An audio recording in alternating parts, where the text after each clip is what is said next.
Welcome everyone to today's social system mapping on-ramp session for March 13th, 2023. Your hosts today, as usual, are me and Kara. I'm the founder of Greater Than the Sum and the social system mapping methodology, and Kara is my sort of partner in all kinds of things, tech support today, producer, lots of stuff. So what this is for those of you who are new, and we do have a couple new people, so that's exciting. We have a lot of people who have been around for many years, but these sessions, these on-ramp sessions are really aimed at people who have not been around for many years. So if you're one of the new people, you are our priority, and getting your questions answered and your needs met are what we're all here for. So so feel free to really chime in and know that there are no dumb questions, and to interrupt if you need to, if we've made an assumption that you're assuming that a word is going to make sense to you and it doesn't, feel free to stop us. Okay, so what this is it's a vision about a possibility, the possibility being that this methodology that we call social system mapping can help change networks and transformation communities, can help them become more system savvy and wise in their transformation efforts, and to self-organize more quickly. So that's the possibility. It's also a learning opportunity. It's an opportunity for you to learn some stuff about social system mapping, for us to learn in the kind of session we're doing today, to learn a little bit about you. In other sessions, it's more multifaceted learning in all directions. But at any rate, it's a learning opportunity for all of us in lots of ways. It's a community of practice. There are a number of us, especially the ones who've been around for a long time, who are exploring the methodology, developing the methodology, learning how to do this better, not only technically, but in terms of envisioning and sense making, and really getting the most out of a social system map. And so social system mapping is core to this community, but not all of us are mappers. If you're thinking technically, we have all different kinds of roles in relation to mapping.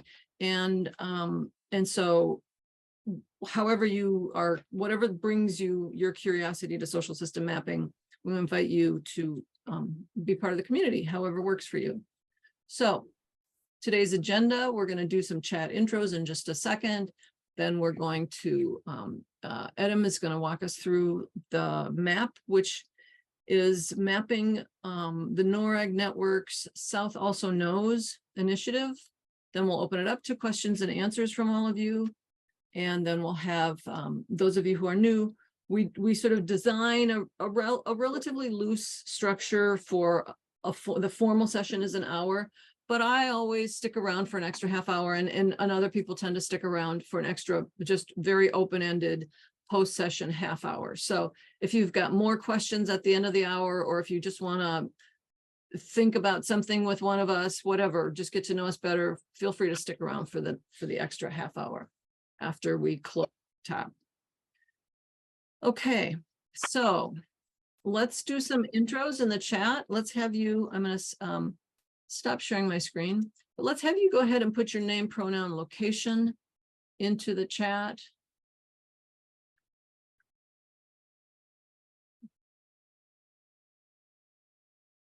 And Rebecca, did you want to do a quick mic check? Welcome. Thank you. Good morning. Good morning. Glad you could join us.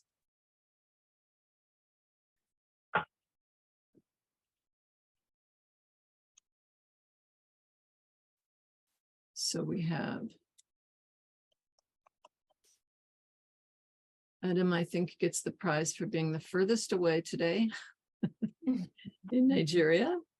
But then maybe Drew, I don't know. I haven't mapped it out on the map, but Drew's in Scotland, and Julia's in Germany, and we have Toronto, Massachusetts, Bay Area, Anchorage, Alaska, Houston. So we have people from all over, which is always really fun and exciting. And so let's go ahead and go to the next topic, which is what's one primary network that you're part of or working with? We assume that if you're here, you have some kind of relationship to some kind of change network. And for Edem, it's NORRAG, but Edem, you have a lot of roles you play in a lot of places. And Anchor Gardens, which we did, Cindy presented last month, and it was a really exciting presentation. It's much more mature network than the one we're going to look at today. Donut economics and justice organizations and transformative city network. This is great. So lots of different kinds of approaches to social change, working in different areas, different arenas, but all of them having a thing in common, being some kind of network approach, some kind of doing this together kind of intentionality to them. And then the last question is, what brings you here today? What are you showing up with in your questions or your needs?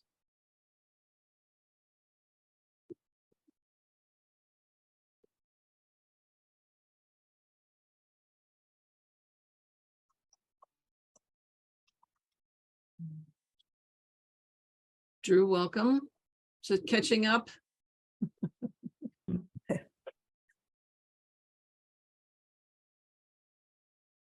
Cool. Okay, so lots of just seeing how other people are doing things is really a big reason we have these sessions, as well as getting some questions answered about social system mapping and just staying in touch with each other. Okay, so for those of you who are, where did my cursor go? I'm going to share my screen again briefly. And then, so just for those of you who are new to this methodology or to the technology that we use that underlies the methodology, just to help clarify a little bit about the tech. So SumMap, so a social system map ultimately lives in the Kumu platform. The Kumu platform is an online graph database or graph visualization platform. So everything in Kumu, anyone can subscribe to Kumu, have an account. Public maps are free, but everything in Kumu will be nodes, dots or squares with lines connecting them. So that's what a graph is in math terminology. A graph is dots with lines connecting them. And so we use the Kumu platform to visualize the data that we gather about our social system, about our network. So we visualize it in Kumu, but we gather it in this tool called SumMap.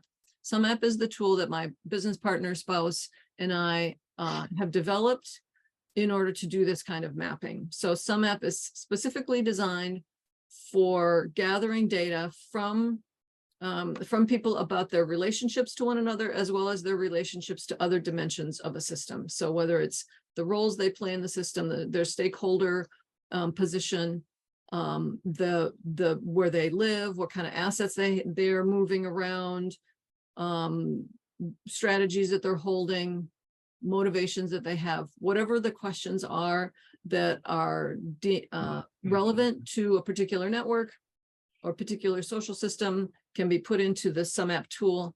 And so the data is gathered in SumMap. It's all customized, designed specifically for a specific context. So the data gets gathered in SumMap.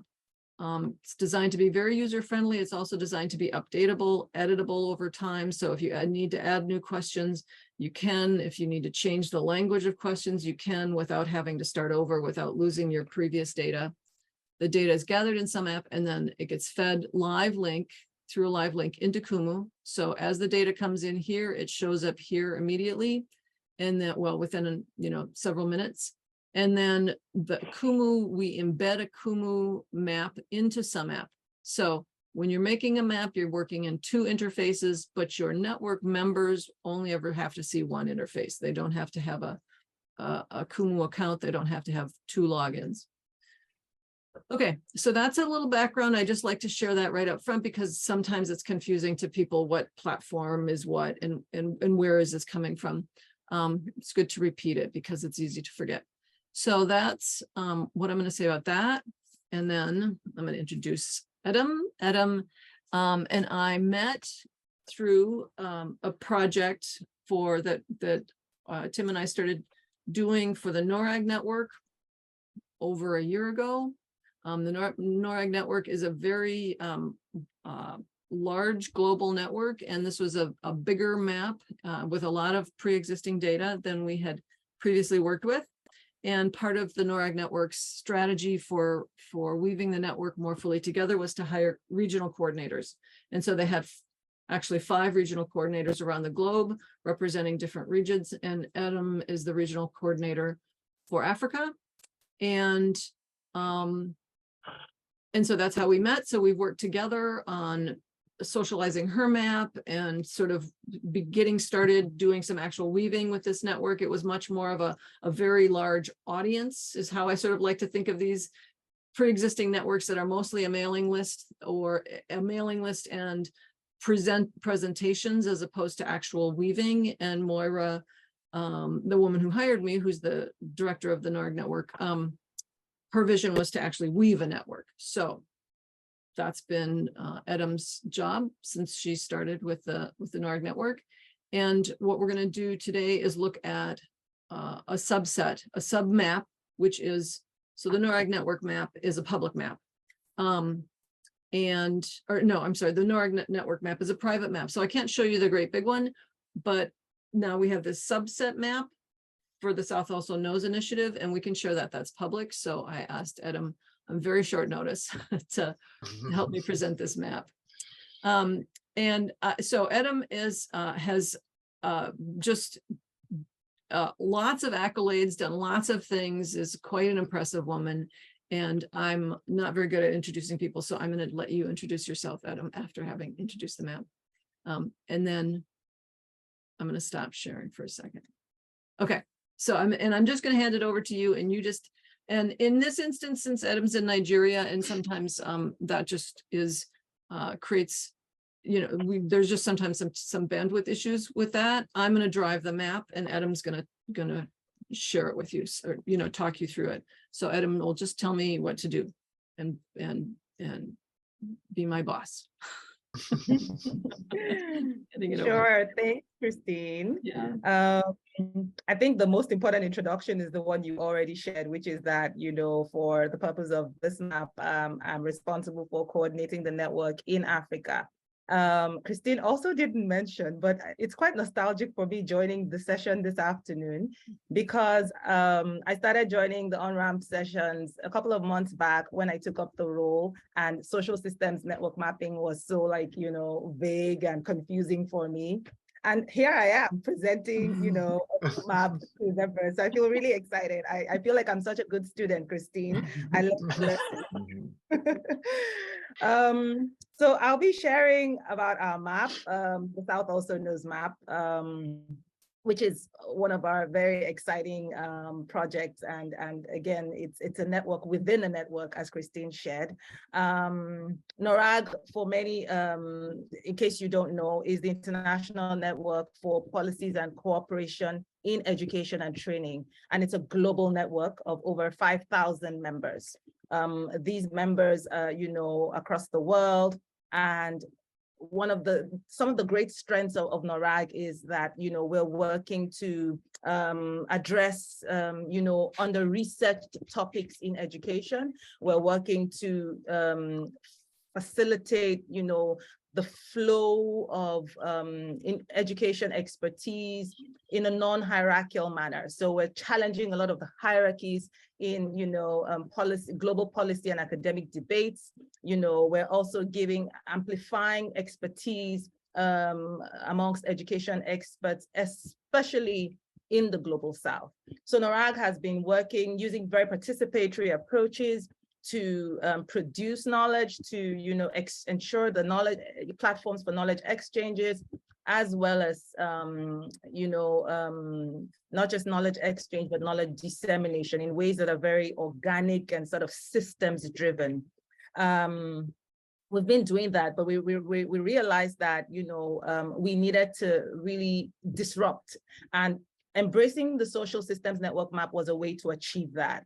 It helped us to, provide this great digital infrastructure through which members can visualize, aspects of the community. We're better able to drive the work because of this tool. Not only are we able to visualize our members and different aspects of our community, we can connect. We can actually, connect with each other. We can collaborate, so it's a powerful tool that facilitates all the wonderful goals of knowledge, advancing knowledge equity, and ensuring that instead of, the tradition of global north to south flows of expertise, we're also challenging that and enabling an environment that allows for, global south to north flows of expertise within education. A great tool that when we saw how well the social systems network map was working for us, we realized that it was a great opportunity to also, embrace this further with the South Also Knows initiative. Now, if we say that we want to disrupt the traditional hierarchies of, education expertise, that hasn't quite, brought about the collapse of power imbalances. We want to be able to, amplify the voices of experts within local contexts who can speak to real situations on the ground, who can shed real light, who have insights and perspectives drawn from their contact can result in effective policies. And so the South Also Knows became the instrument through which we could achieve that. It's a map that allows us to network experts within the Global South, to convene these experts within a platform where they can, connect with each other and they can be visible. So we're improving the visibility of this expertise within the Global South through this platform. We're also, creating a site where any persons interested in finding out, insightful, evidence-based quality research from the Global South can visit this space and access these expertise. So that's in summary what the South Also Knows platform or digital tool map, aims to achieve. It's a sub-network it's a sub-map within the larger NORRAG map, social system map. It's a network within a network, and it's a subsection of our existing social system network map. When you visit the South Also Knows map, what you're going to see is an aggregate of experts within the Global South, spanning, Asia and the Pacific, spanning South America, spanning Africa, spanning Eastern Europe, and all of these expertise is now amplified and visible. I'll walk you through very briefly the features of this map. And for this, I'll invite, Christine to please share her screen, because again, like she pointed out, I suffer bandwidth challenges here in Nigeria, and I don't want the internet to frustrate the exercise. So what will appear soon is a visual, of the home screen of the South Also Knows map. Can anybody see it? It looks to me like it. Yes. Okay, you can see it, Brian. Edem, can you see it? Okay. Yes, I can see it. I can see it. Great. So this is the basic, home screen of the South Also Knows map. And as I stated, it's a map embedded within a larger map. But the larger map is a private map available to, members whose profiles are registered. This one, however, is accessible to any member of the public who wants to see experts in the Global South working on different thematic areas within education. So when you look at this, you see a fantastic, schematics here. It's a representation of members who currently, identify as experts in the Global South. And there are many ways to filter. For instance, if your purpose is to find somebody who you can connect with, who you can collaborate with, and you have a thematic area that you're concerned about or you're searching out an expert around, if you look at the top left, you will see a bunch of filters that allows you to zoom in on this map and then, properly sort of understand the community. You can visit or you can visualize this map according to thematic areas of work. If you click on thematic focus, we have the four sort of, ways that NORRAG categorizes expertise is around innovations, within education, is around how education interplays with the SDGs. So we can click on that, Christine, just for people to see the theme of focus. The filter? Yeah. This, Yes. the focus. Yeah, so the Yeah, theme focus, are you seeing it? So I clicked on how equitable and quality education. Okay, so now it's showing. It wasn't showing initially. Yeah. So yes, so assuming you're somebody who is interested, for instance, in private sector approaches, and you want to see experts within the Global South who've been doing tremendous work around, private sector approaches in education, you can go straight there, and then it collapses, the map then begins to distill itself to present these views for you. Another way you can filter is to look at, for instance, the regions of expertise, the regions where our experts are organized around. What are the experts within the regions in the Global South? I already talked about, how if you click on these regions, you'll see, for instance, all the way from Asia to the Pacific, you'll see Africa, you will see Eastern Europe, you will see, experts who are based in South America. And so if you click on the regions of expertise, and for instance, you're specifically interested in a country within these regions, or if you click on the region and you say, I want to see who is in West Africa working on issues of perhaps adult education, it's possible to do that. Or you simply want to see all the experts in education who are working in Eastern Africa or in Southern Africa, or you want to see people who are in Asia and the Pacific working as experts in education. The map allows you to filter, to zoom in specifically on these individuals or these experts who are registered. Another way that you can, interact with this map, again, the filters are there, very useful tools that help you interact with the map to visualize it. You can see donors, you can see people who are working on these, areas, these expert areas of work, fields of expertise. That is, it's now broken down into a wide range of topical areas or of, research fields and areas of practice as well. And so you can begin to interact with this map through these ways.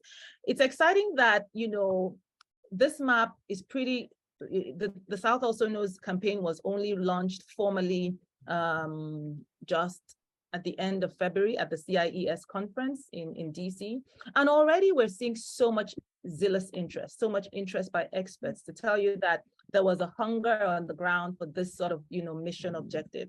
And right now we have, over 200 individuals identifying as experts in the South, in the Global South, who have already registered their profiles.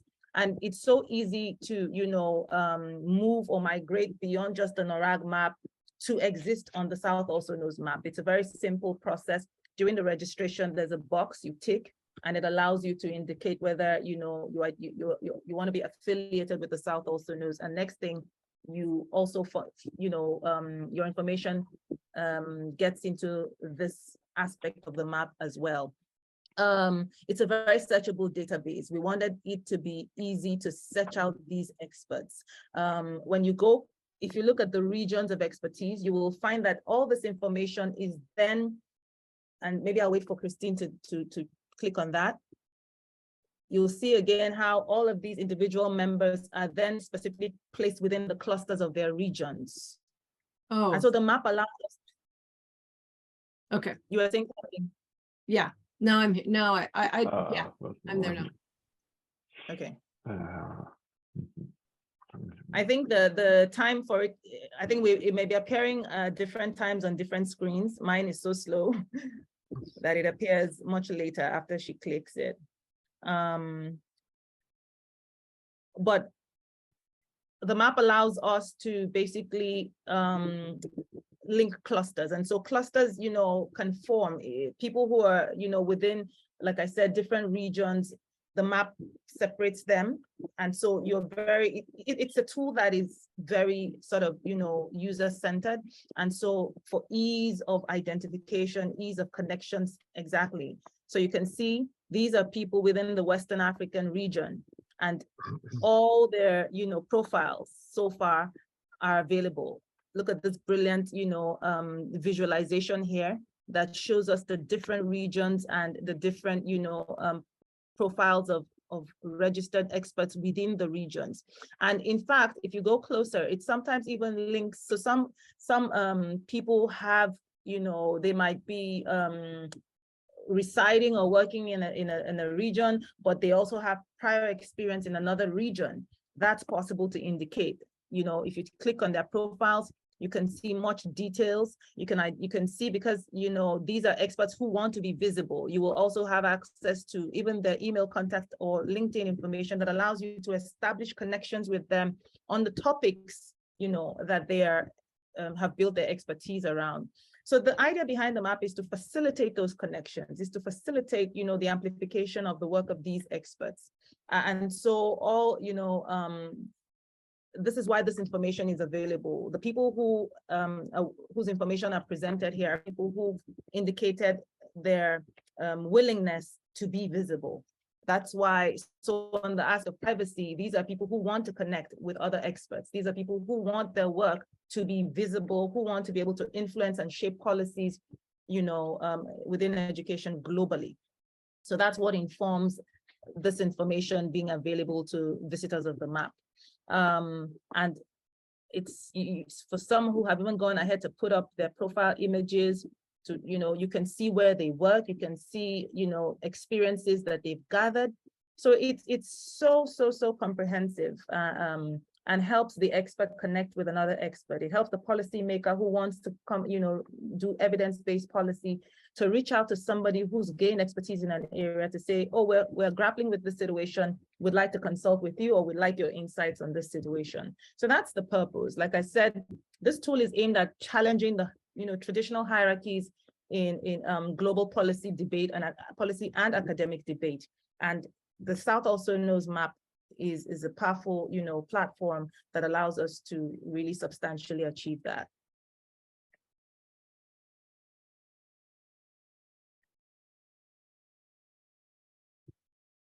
At the bottom left, you'll also see another, you know, these icons help us to properly situate, again, the profiles of individuals within the map. So where you have those circles, it's telling us, you know, these are persons whose connections, who are connected, whose profiles are available. It tells us again that the purple markers represent the regions of expertise. So it's such a self-explanatory, you know, a map that gives for the best navigation experience. And we have found that it has really advanced the mission of NORRAG. In the few months of, you know, my being the Africa Regional Coordinator, I've been able to weave connections between members, you know, members' profiles. It has brought so many collaborative benefits to members, experts who have been yearning, you know, for the internationalization of their work, find that this map affords them that experience. It helps them to lend their voice to global policy debates. It helps their work to be visible. And we have, you know, embedded in the map other sort of, you know, tools that allow for discussion. But that's a different conversation. We use the Discord platform. We've recently launched it, and we're, you know, sort of testing that to see how can we embed a tool for conversations even within the map, you know, such that organic conversations can be happening, as opposed to, you know, members having to link up through LinkedIn, you know, external platforms. How do we enable, you know, conversations to occur or be embedded within the map? So it's an ongoing experience, but already I think members, you know, have been able to share so many testimonials about the benefits of using this map so far. I think I'll stop at this point, Christine. Do you want to, should we talk about the involvement view just briefly? The connections, the interpersonal connections? Oh, yes, please. Let's click on it and then we can see that. So when you click on members' profiles, the map also allows you to see the connections between the members. The idea is who has worked with who, who's had professional experiences with who, and across different regions. So when you click it, you can, or when you hover around that tool using the focus, there's a focus icon.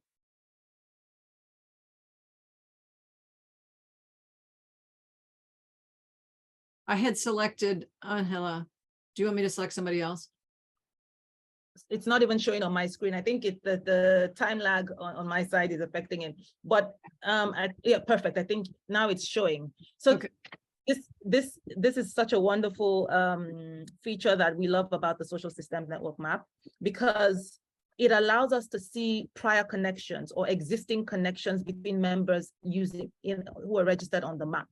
And this is very, very critical in the work, because as a social systems network, what we thrive on is connections. And what happens is when people can establish the connections, the people they've worked with previously on different, areas of work, and then others, it gives a sense of, oh, this is somebody who has, great work experience or collaboration experience in different parts of the world. I'd love them to also share some insights with me. So not only does it lend credibility to members' work, it helps, people who are seeking experts to properly understand the depth and scope of the expertise that each member represents. These, without this map tool, data just sits, just static on, as Christine mentioned in the past, mailing lists and databases and Excel sheets, but it doesn't have meaning. We're able to make better sense of the members in our network through the tool, because we can see what experiences they've had, who they've worked with, what's the length and breadth and scope of that experience. And that helps us to properly assess or appraise the contributions that these members are making and can make in the future in the thematic areas of their work. So if you can see it, you see a lot of connections. And this is why it's so critical, and we keep encouraging our members to go and constantly update their profiles, because profiles are never static. So new work, connections are forming, new professional connections are forming every day. It's critical that the map, people utilize the map tool to express that, to go back and update those things, to say, oh, in the last 1 year, I've had work experience with these individuals. I've had, so project experience. I've worked with so, and all of these are critical to establish, because it helps us to really appraise the scope of expertise or the range, of and depth of expertise or work experiences that our members stand for. So I think these are just some features that for now, I will speak about. Again, it's easy to navigate, as I'm sure members can attest to who've gained support from Christine in the past in terms of social systems network mapping. Our experience is no different. The tool is so easy to navigate. And I'll stop now. Thank you so much, Edem. I really appreciate your sharing both your map and the mission, both of NORRAG and of the South Also Knows initiative. It's all really, it's been an honor for me to get to work with these intentions. So thank you for that. And so I'm going to stop sharing for the moment. I can always go back if somebody needs to see something, but let's just open it up, and especially the new people, if you have questions, but also I'm sure everyone who's been around for a while will also just have questions about, not so much about the technical stuff of the map, but the use of it and how it's being, how you're working with it.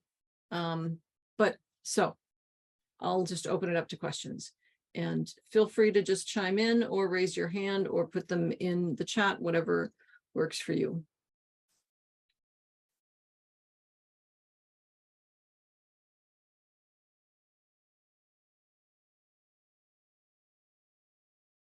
Mary is saying she's so grateful, and Rebecca is saying exciting work. I had a question. With the view you just showed, were those all the connections, or did you just pick various people? Those are all the connections that have been put into some app thus far. Okay, great. Yeah. I have Edem, were you at the conference in Washington? Did you go? Were you? Yes. Okay. Yeah. So we'd love to hear. So Jim said there's, how did you promote and launch the experts, the explosive growth and Good morning, Angel. Sorry. How did you promote that growth? Jim wants to know. Thanks, Jim. So we have launched a number of strategies to promote, the South Also Knows map as a tool. One of which was leverage the major education convening that took place in Washington, D.C. It's the Comparative International Education Summit that happens annually and basically brings together experts from around the world, researchers, scholars, and now recently even practitioners. So in the past, it was heavy on academics, and now we're finding that, there's a sort of democratization of participation, and we're seeing more and more profiles that are non-research or academic participate in the conference. And during that conference, what we did was we launched the South Also Knows campaign in a side event where we, leveraged the attendees and participants and, brought them to our side event and held, numerous presentations showcasing the South Also Knows platform and map. We launched a media campaign as well, involving a video, that we've been sharing and disseminating broadly. Also, through the recent regionalization policy that NORRAG adopted, of which I am a result of that, my position opened up, and there are other regional coordinators who are working across, the regions, also, leading different strategies. So we've used various tools in our various regions. I've been attending a lot of sort of education convenings locally. We do a lot of presentations locally, not only, for instance, in my home country, Nigeria, where I reside, but I'm also, promoting the South Also Knows initiative across different education clusters in Africa. For instance, the ESSA, that's the Education for Sub-Saharan Africa, is a huge network in Africa of education experts. And so I have presented, the South Also Knows initiative to ESSA, where I'm also always constantly reaching out to subclusters, in my region, again, to share this platform and its collaborative benefits. I have recently set up, another opportunity has opened up to present the map to the Association for Higher Education practitioners in Africa. So these are just examples of some of the strategies that we have deployed, massively in the last couple of weeks. We're also using MailChimp campaigns, newsletters, various approaches to share the South Also Knows, not only to our members, but to, people working in education who are not yet registered in the NORRAG network. So we're leveraging virtual platforms, we're leveraging in-person convenings, we're launching media, campaigns, or, using media platforms to share our existing campaign. And even setting up one-on-one, meetups and meetings virtually. Those never go wrong, especially with contact leads for other networks. So these are ways that, we're trying to reach out to other existing networks to share these, the benefits of the platform. And like I said, we're seeing a lot of, positive reactions trailing the launch of the network. So Brian has his hand up, and then there's some ones in the chat. Let's go with Brian, and then we'll go to the chat questions. Okay, I think my question might be very similar to Evan's questions. And what I'm thinking about is the basic relationship in these maps, in my mind, is the dyads between two people, me being connected to Drew maybe, and Drew being connected to me. And a lot of times we're really good at setting up our relations out to people who we're connected to, but we're not so good at connecting or looking at the relationships of people who are seeking connections to us. There's a lot of one-way ingoing connections a lot of times, and we kind of, don't really pay attention to those. And is there a way for us to do that? Is there some way for us to kind of like recognize those and build upon them? Thank you. That's a very great question, because it's a challenge. And I'm sure you also, you saw that in the visuals of where the arrows are pointing in one direction and the other end of the arrow isn't reflecting same. So what are the things we're trying to do? Because it's important for not only us to express the people we know or have worked with, but for those people to sort of, reinforce that, or also express similar, things. We have a lot of sub-events which we organize for members within the network. The purpose of that is not only to just, show their work or have conversations and exchanges on the evidence that they've generated, but also to share and constantly remind them about how the map works. Because at the end of the day, we only have control over our actions on the map. But if we continue to share with members, the possibilities that this map, presents, but how it's critical for them to use it appropriately to be able to leverage those benefits, then at the end of the day, it's more likely that those people who I said I'm connected to will also on their end express those connections. But I think as network weavers, and I think that's where the onus lies on those of us who see the map as a key instrument for advancing the mission, to keep doing those reminders, to keep demonstrating the tool, the map tool, showing people the benefits. One of the strategies we do also, for especially in environments like mine that suffer low bandwidth, terrible internet connectivity, because it's so frustrating. Somebody opens up the map and it takes forever to load, or the point where it's time to express connections is taking forever to load, and of course they'll walk away. But if we set up, help with ease of usage, so one of the things we do is we set up even registration desks and update desks that, people can walk in and we support them in doing that. So all they need to do is tell me who they've worked with. And I was like, oh, interestingly, those people also already expressed their connections to you. All that was missing was your own expressed connection. So we help do that. But what we try to do is do the orientations. I think a lot of that relies on the orientations. If members or users of the map are well oriented as to the purposes of the map and how the map, can, because at the end of the day, the map will only work based on what we impute into it. So I think it falls on us to do critical orientations, and that's what, I'm hoping to achieve. Thank you for, stressing the importance of that. Yeah. So a question in the chat from Amy is, she'd love to hear a story that flows from the map. So can you share an example of something that has happened directly from the use of the social system map? Oh, yeah. So interestingly, I met somebody in DC who had cited me on the map. Basically, he's based in Eastern Kenya. And now, I mean, this is just my own personal experience, but imagine just walking on the corridors of, the Grand Hyatt Hotel in DC, and somebody walks up and says, oh, hi, are you Edem from Nigeria? And I'm like, yes. I never presented at CIS. I was wondering, he's like, oh, I saw your profile on the NORRAG social systems map. And I was stunned. Maybe because I'm the NORRAG Africa coordinator, he took an interest. But the point is, he recognized me from my profile that existed on the map and came to the conference with the intention of physically meeting me and having a at least 10-minute conversation.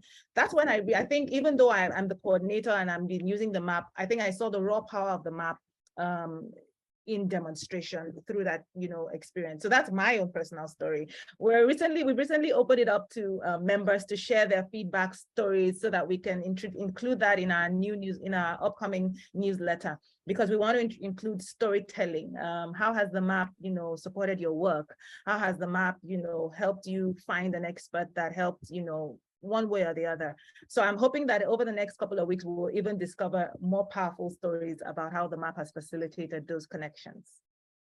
That's great. Thanks for that. Thanks for that good question, Amy. So Evan, do you want to, are there parts of your question that you want to say out loud so that because Brian sort of started that, so what's still what's still unanswered or unclear, or, you're still holding on to? Yeah, I guess I appreciate the part about the challenge of internet connection for people to access and update their profiles on their own. I guess I'm curious about what other strategies you feel like have worked for encouraging people to continue updating the map and using it, or what doesn't work, or why you're seeing people, what might discourage or make it harder for people to keep their profile up to date and their connections up to date. So like any tips or strategies, I'd love to hear. Thanks, great question. Evan, yeah, that's Evan. So one of the things we try to do is do demonstrations, because again, sometimes the map, just even hearing, oh, a social systems network map, I think for some people it's overwhelming or intimidating. And, depending on the age profile, their familiarity with technology, it could be, it could be just, something that creates an invisible barrier. And so when we do demonstrations, it helps people, it simplifies the process. So we do a lot of office hours. We set up office hours. One of the strategies we started as regional coordinators was to have specific hours where we just do demonstrations to show different features of the map. Have you tried, setting up your connections? Join us on social time and social day, to see how we walk through that together. And a couple of people will come and join and, oh, okay, oh, it's not that terrible after all. Another thing I do on my side is to, like I said, do physical. Like if I go for any convening, any meetup, after a presentation, I'll set up my computers, my computer desk, and I will literally help do registration. So meet me at the corner afterwards and let's set up that. Do you want to update your profile and you're having challenges doing that? I have 1 or 2 assistants that are trained in the use of the map. And so we help people work through that as well, the challenges they have. Sometimes it just helps speed up the process. Sometimes it's just a mind block. And like, if somebody's going to be there to do it for them, then they're more willing to do it. Another thing is doing a lot of reminders. So even, there's subgroups, within the NORRAG system. Like I said, ESSA is now, has its members on our network. The INE group, that's the Interagency Network for Education in Emergencies. They're also on the NORRAG systems. And so when they have meetings, we're always in talks with the, chairs of their committees and their groups to say, do reminders to your members. Sometimes people forget. The truth is, I registered my profile, a couple of months ago. I'm not going to remember all the time to keep going back there to update it. A reminder works. If you have monthly meetings and you use those meetings to remind people, that's effective. Also doing reminders in your newsletters, sometimes you think that people just, never open those things. It occurs to us that a couple of people do. So it's a whole gamut of strategies. It's a hybrid approach using everything, but I find that in challenging environments where internet infrastructure is a challenge, bandwidth, is a critical issue. These things shape cultures and attitudes. And so there's sometimes just a tech phobia, or there's sometimes just an aversion. And so when you put people who are willing to help hold their hands and do it for them, it works. With younger people, I find that, office hours, they're more likely to come for the office hours, younger experts. The older ones, not so much. So it all depends. It's contextual, right? But these are some of the things that have worked in my own case. That's great. Thanks for that. And I'm just impressed with how much you're doing, how many different approaches, like you're doing all the little approaches, not just like, this is our approach, we do this thing, we do it every month, it's always the same. You got to really, take a lot of, come at it from a lot of different angles. So that's great. I'm going to ask one from the chat and then Denise will go to you with your hand up. So Drew asked if you're using any analytics, any network analytics like centrality or centrality or clustering to examine the structures of the network's collaboration.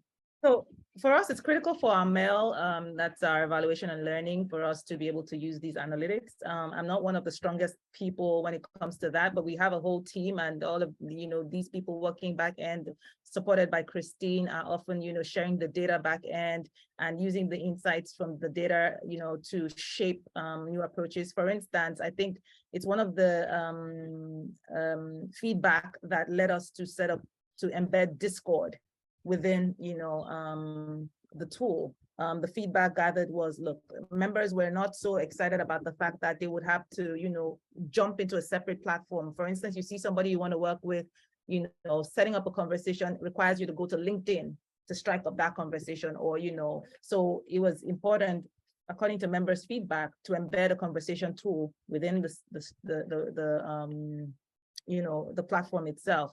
And so yes, we do. I don't know what software or tools they are being used, and I like the fact that Christine stated from the beginning that you don't have to be a techie to do network mapping. I weave the network, and I find that I can express myself and my gifts in this space without having to suddenly become a data analyst. So there is that component, but no, it's not something I'm directly involved in.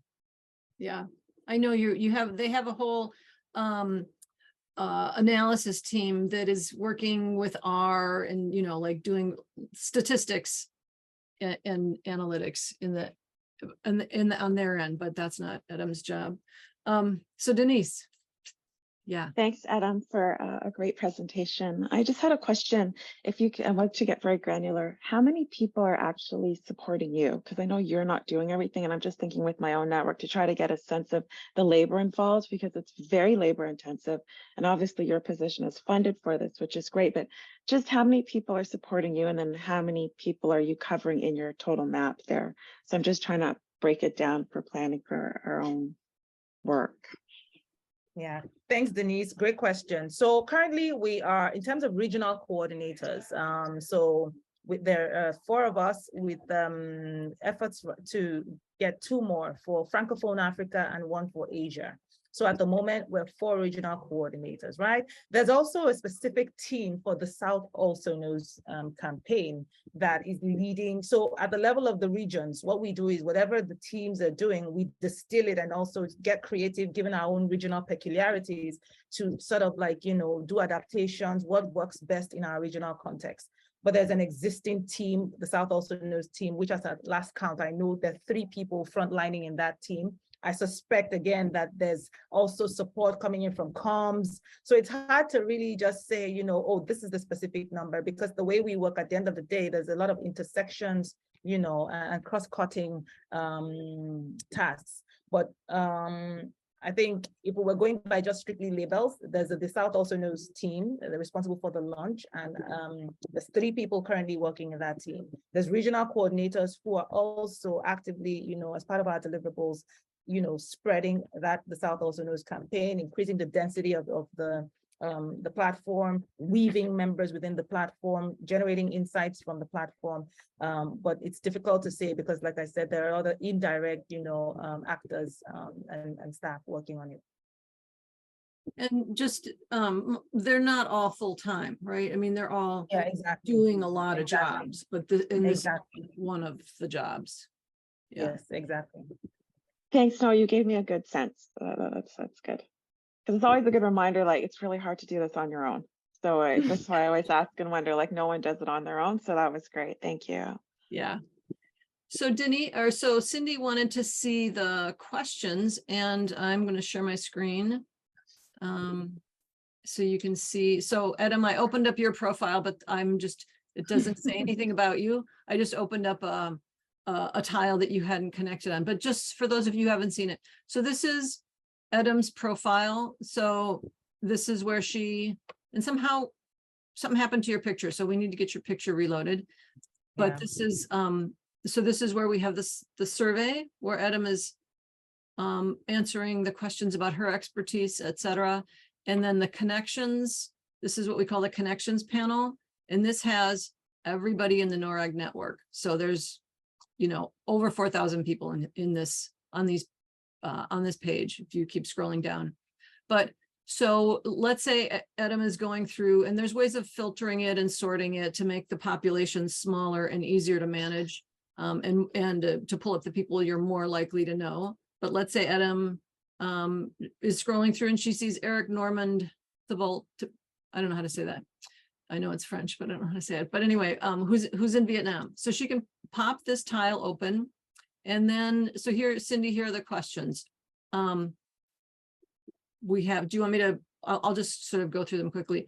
How you're connected, you're aware of their work, you're acquainted, have had generative interactions, currently have generative interactions, have collaborated in the past and are currently collaborating. So those are kind of standard social network analysis questions. In this instance, we felt that being aware of each other's work was relevant because this is an academic researcher context. And then what kinds of activities have you shared with this person, from written exchanges in social media to seeing each other in webinars, presenting together in a conference, general participation in network contexts or community practices, participated in social activities together. So these you can check all that are relevant, part of a non-research project together, part of a research project together, and members of a task force. So they're sort of increasing in intensity of collaboration and effort. But again, these are really designed for this particular context. This is a context of a lot of research. Research is a big piece of it, and academics, both practitioners and and researchers. And so that these were the questions that were felt were most relevant. And then we added some open-ended questions just to say more about the context, also to talk about how strongly is your work influenced by this person's work, because that was felt to be an important dimension, so that you can see if someone is in the network, but people aren't saying that they're strongly influenced by their work. Well, that would be, you know, an interesting thing. Is it because their work just isn't super relevant, isn't super helpful, or is it because this is overlooked work that is disruptive and for some reason people are ignoring it or trying to brush it under the rug? So that's a thing that we could begin to think about, if we could see how people are responding to each other's, being influenced by each other's work. And then something appreciative, something that we admire or appreciate about this person. So, and I'm seeing that we're at the top of the hour. So Cindy, I hope that gave you, okay, great. So we have this ritual. I'm gonna do it really quick because it's the top of the hour and I like to respect people's time. And so if you need to jump off, let's just all unmute, and I'll count down 3, 2, 1. And as we get to 1, we'll all just give each other our blessings and our good wishes for the day, and you can hop off. And if you want to stick around, please feel free to do so. So 3, 2, 1. Thank you everyone so so for much, showing everybody. up. Great day. Thank you. Hey, love to everyone. Blessings.